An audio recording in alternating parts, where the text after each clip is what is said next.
வணக்கம். சமீபத்தில் பெரிய சர்ச்சைகளை கிளப்பிக்கிட்டு இருக்கிற ஒரு திரைப்படம், இந்த ஆண்டின் மிக மிக எதிர்பார்க்கப்பட்ட ஒரு திரைப்படங்களில் ஒன்றான தக் லைஃப் படத்தோட விமர்சனத்தை தான் நம்ம இப்போ பார்க்க போகிறோம். இந்த படத்தோட முதல் பாசிட்டிவ் என்ன அப்படின்னு பார்த்தீங்கன்னா, இயக்குனர் மணிரத்னம் அவர்கள். அதாவது நாயகன், தளபதி, செக்கச்செவந்த வானம் அந்த வரிசையில் வந்து மற்றும் ஒரு கேங்ஸ்டர் திரைப்படமாக தான் இந்த தக் லைஃப் வந்திருக்கு. அதில் குறிப்பாக பார்த்தீங்கன்னா மணிரத்னம் படம் அப்படின்னாலே அந்த வசனமாக இருக்கட்டும், இல்லைனா வந்து அந்த சினிமாட்டோகிராஃபியாக இருக்கட்டும், இல்லைனா பர்ஃபார்மன்ஸஸாக இருக்கட்டும், மியூசிக்காக இருக்கட்டும், எல்லாமே வந்து ஒரு கிளாஸாக இருக்கும். அது இந்த படத்துலேயும் உண்மையிலேயே வந்து ஹோல் ப்ராஜெக்டாக பார்க்கும்போது ஒரு ப்ளசன்ட் எக்ஸ்பீரியன்ஸாக இருந்தது அப்படின்னு சொல்லலாம். அதே போல் வந்து மணிரத்னம் படம் அப்படின்னாலே அவர் அதிகமாக கையாண்டது அப்படின்னு பார்த்தீங்கன்னா நெல்லை தமிழ் தான். அதுக்கு குறிப்பாக வந்து ரோஜா, பாம்பே மாதிரி நிறைய படங்கள் பார்த்துருப்போம். அதுக்கு என்ன காரணம்னு கேட்டால் அழகம்பெருமாள் தான் காரணம் அப்படின்னு ரீசெண்டாக சொல்லியிருந்தார். அழகம்பெருமாள் வந்து நாகர்கோவில்காரரு, அவர் திருநெல்வேலி பாஷை நல்லா வரும், அவர் மதுரைக்காராக இருந்தாருன்னா என் படம் நிறைய மதுரை ஸ்லாங்காக இருந்திருக்கும் அப்படின்னு. ஸோ இந்த படத்துலேயும் வந்து காயல்பட்டினம் பாஷை தான் வருது. எப்படி இருக்க நின்று அப்படி, அதாவது கேட்டியா அப்படின்னு அந்த நார்மலாக நம்ம நெல்லை தமிழ் டைலாக் தான் அதில் வர்றதை பார்க்குறோம். அதுக்கப்புறம் பார்த்தீங்கன்னா சில சீரியஸாக போயிட்டு இருக்கும்போது டக்குன்னு ஒரு காமெடி காட்சிகள்லாம் வந்து அது மணியோட ஸ்டைலு, மணி சாரோட ஸ்டைலு அது இருக்குது. குறிப்பாக வந்து அந்த பாத்திர படைப்புகள், அதாவது நிறைய கேரக்டர்ஸ் வராங்க படத்தில், அது எல்லாமே கரெக்டாக அங்கங்கே எல்லாத்துக்குமே பொருந்துகிற மாதிரி இருந்தது. குறிப்பாக வந்து இந்த டெல்லியோட கதைக்களம் வித்தியாசமாக இருந்தது. ஏன்னா பாம்பே நிறைய படம் எடுத்துட்டாங்க கேங்ஸ்டர்னு. ஸோ டெல்லியை சார்ந்து ஒரு படம் வந்திருக்கு. ஸோ இதில் வந்து டெல்லியை வச்சு ஒரு டயலாக் கூட இருக்குது. அதாவது இது வந்து டெல்லி, இது வந்து அப்பம் மகனையே வந்து நம்பாத ஒரு ஊர்.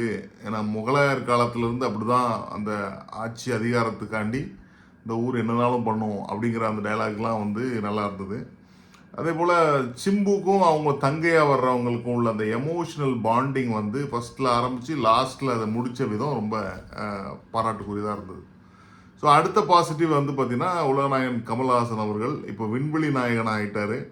ஸோ இந்த படத்தில் வந்து 3 கெட்டப்பில் வர்றாரு. எப்படி நாயகனில் ஒரு 5 கெட்டப்பில் வருவாரோ அதுமாதிரி இந்த படத்தில் 3 கெட்டப்பு. ஃபஸ்ட்டு வந்து பிளாக் அண்ட் ஒயிட்டில் வர்ற போது அந்த ஃபுல் ஷேவில் வராரு, சின்ன வயசு மாதிரி. அதுக்கப்புறம் வந்து நல்லா மீசை இப்படி வச்சு இப்படி பண்ணுற மாதிரி தாடி வச்சு, அதுக்கப்புறம் வந்து 2 வருஷம் கழித்து நேபாளத்துலேருந்து வரும்போது ஃபுல்லாக லாங் ஹேர் விட்டு அது ஒரு ஸ்டைலாக வராரு. ஸோ இந்த படத்தில் பார்த்தீங்கன்னா ஒரு டைலாக்லாம் இருக்குது. அதாவது சுகரு, பிபி இருக்கிற மாதிரி எனக்கு வந்து இந்த செக்ஸ் வந்து ஒரு வியாதி அப்படின்னு சொல்கிறது வந்து கமல் சொல்கிற மாதிரி ஒரு டைலாக் இருக்குது. அதே போல் வந்து பார்த்திங்கன்னா ஸ்டைலிஷாக இருந்தார் அப்படின்னு சொல்லலாம். அதான் வயசுக்கு ஏற்ற ஒரு ரோல். எப்படி நம்ம விக்ரமை சொன்னோமோ, விக்ரமில் வந்து அவர் ஏஜுக்கு தக்கன உள்ள ரோல் சொன்னோம் இல்லையா, அதே மாதிரி இதுவும் வந்து அவர் ஏஜுக்கு தக்கன கரெக்டாக சூட்டாக இருந்தது. அதுபோல் வந்து பார்த்திங்கன்னா அபிராமி கமலோட அந்த கெமிஸ்ட்ரி விருமாண்டிக்கு அப்புறம் இதில் பார்த்தோம். ஒரு மனைவியாக ஒரு நல்ல அருமையாக அவங்க ரெண்டுத்துக்குள்ளே ஒரு அன்னோன்யம் இருந்தது. அதே நேரத்தில் த்ரிஷா கூட வந்து ஒரு ஆசை நாயகி மாதிரி அவங்க அந்த ரோல் வந்து அதுவும் கரெக்டாக இருந்ததுன்னு சொல்லலாம். ஆனால் எல்லோரும் என்னடா இது இப்படி யோசிக்க மாதிரி இருந்தது, பட் நல்லா இருந்தது. அடுத்த பாசிட்டிவ் வந்து பார்த்திங்கன்னா சிம்பு வந்து கமல் சார் கூட நடித்தது ஒரு பெரிய விஷயம். அதாவது ஒரு ஹீரோயிக் ரோல் அப்படின்னா அவர் தான் சொல்லணும். ஏன்னா அவருக்கு தான் ஆடியன்ஸ் நிறையா இருக்காங்க. ஃபஸ்ட் டே ஃபஸ்ட் ஷோலாம் பார்த்தீங்கன்னா சிம்பு வரைக்கும் தான் அவ்வளோ விசிலு, அவர் நடந்து வர்றது ஸ்டைலு எல்லாமே. அப்புறம் ஃப்ளாலஸ் பர்ஃபார்மர் அவர். ஆக்சுவலாக அவர் பார்ன் ஆக்டர், கமல் மாதிரியே அவரும் அப்படின்னு சொல்லலாம். சின்ன வயசுலேருந்து வந்தது. ஸோ 2 பேருமே நல்லா பண்ணியிருந்தாங்க. ஃபைட் சீக்வன்ஸு எல்லாமே நல்லா இருந்தது. அவருக்கு நல்ல ஒரு ஒரு பிரேக் த்ரூவாக இந்த படம் இருக்கும் அப்படிங்கிறது எந்த வித இதுவும் இல்லை. அடுத்த பாசிட்டிவ் என்னென்னு பார்த்தீங்கன்னா த்ரிஷா வந்து எப்படி இந்த கேரக்டரில் அவங்க நடித்தாங்க அப்படின்னே ஆச்சரியமாக இருக்குது. அவ்வளோ ஒரு போல்டு கேரக்டர், ஒரு ஒரு ஒரு பார் டான்ஸராக அங்கேருந்து வந்து ஒரு ஆசை நாயகியாக ஒரு ஐட்டம் கேர்ள் மாதிரி இருக்கிற ஒரு ரோலுக்கு வந்து எப்படி அவங்க ஆக்ட் பண்ணாங்கன்னு தெரில. ரொம்ப அழுக்கு பிடிச்ச உடம்பு அப்படிங்கிறதுலாம் ஒரு டைலாகாக வருது. அதை வந்து கிளாஸாக பண்ணியிருக்காங்க அப்படின்னு சொல்லலாம். அதுபோல் நாசர் வந்து நல்ல கேரக்டரில் ஃபுல்லாக வராரு. அதுக்கப்புறம் அபிராமி நம்ம சொல்லி ஆகணும், ரொம்ப நல்லா மனைவி ரோலில் வந்திருந்தாங்க. ஜோஜு ஜார்ஜ் அவரும் வந்து நல்ல ஒரு மலையாளியாகவே வந்து எல்லாத்தையும் ஷூட் பண்ணி பண்ணுற மாதிரி. அதுக்கப்புறம் அசோக் செல்வன் வந்து கொஞ்சம் மெச்சூர்டாக தெரிஞ்சுது. மேரேஜுக்கு அப்புறம் பார்த்த ஃபஸ்ட் படம் அவரோட மேரேஜுக்கு அப்புறம். ஸோ கொஞ்சம் மெச்சூர்டாக தெரிஞ்சுது அந்த போலீஸ் ஆஃபீஸர் ரோலில்.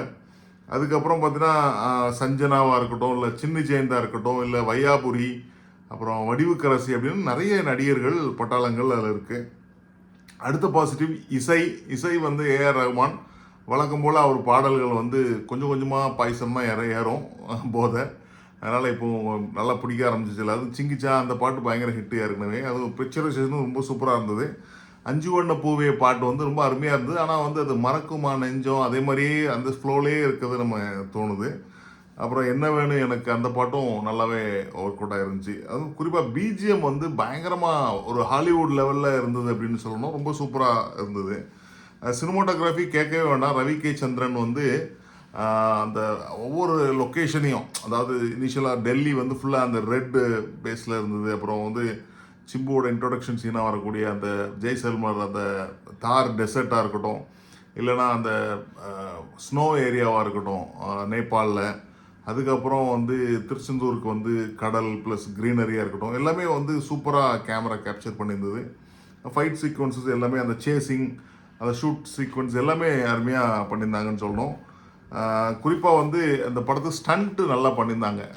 மார்ஷியல் ஆர்ட்ஸ் கற்றுக்கிற மாதிரி போதி தர்மத்திலேருந்து நீ கற்றுக்கிட்டீங்களா அப்படின்னு சொல்கிற மாதிரிலாம் டயலாக் இருக்குது. நல்லா இருந்தது. இந்த படத்தோட நெகட்டிவ் என்ன அப்படின்னு பார்த்தா, அகெயின் ஒரு கேங்ஸ்டர் மூவி, வயலன்ஸ்.